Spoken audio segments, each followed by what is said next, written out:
د موسی علی نبینا علیه الصلاة والسلام واقعه کې روان مخکې څه تذکره بیا را روانه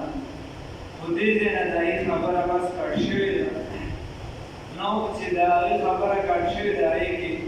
یو خبره دې که پاتې وه هغه پکې کوم هسې خو پکې خبرې ډېرې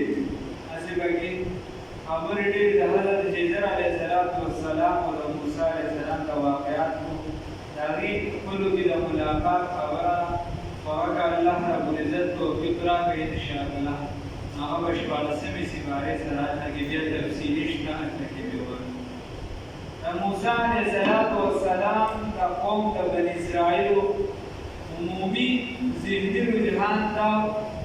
چې هغه احسان فراموشه خلک او د غلامۍ هغه وخت پې ډېر تېر شوي نو هره خبره کې به یاره پکې محسوسه ولري په هره خبره کې به یې ویدي جیتې وباسلې په هره خبره کې به د ځان خپلې خبرې کولې او د پیغمبر نافرماني دا په ځان باندې یوې سمه فرض کړې وه سره د دې چې پیغمبر والله الله داسې ورکړو چې هغه ډېر زیات د هغې خیال ساتو خو د هغې په جواب کې به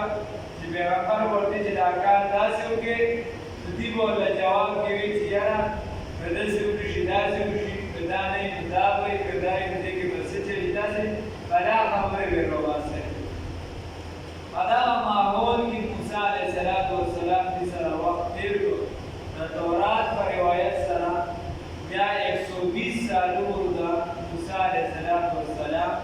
چې هغه د دنیا نه تشریف وړی بخاري او مسلم چې د دې کیفیت ذکر دی د حدیث مفهوم درته بیانوم هغې نه خلک سره وباسي بنیادي چې څه خبره ترې راوځي هغه دا ده چې موسی علیه السلام نه فرشته راغله د انسان په شکل باندې څنګه چې لوط علیه السلام او ابراهیم علیه السلام د پړوکیزر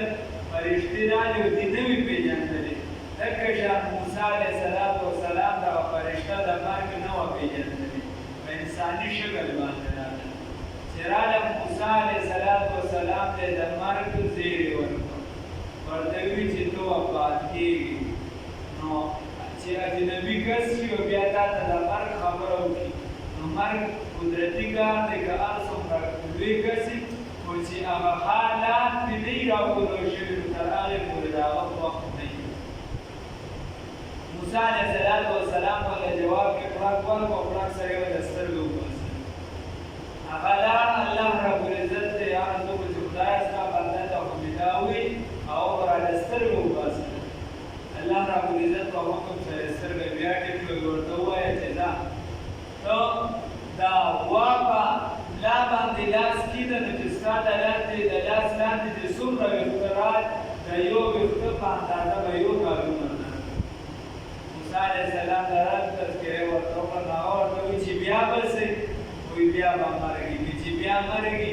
نو بیا موسی علیه السلام پوه شوي وو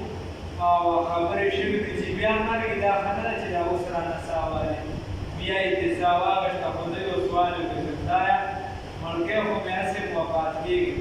ما چې دې مقدسې ځمکې ته لږ ورنږدې کړه نو بیا یوه اوچت شانتې ځای وسو او په هغې د الله رب العزت ورنږدې کړه چې هغه بیت المقدس ته بلکل نږدې و رسول الله صلی الله علیه وسلم فرمایلي وي که زه دغه ځای کې موجود وي نو تاسو به ما دا قبر هم ښودلی او هغه بیا مشهور ځای دی په ریحان کې هسې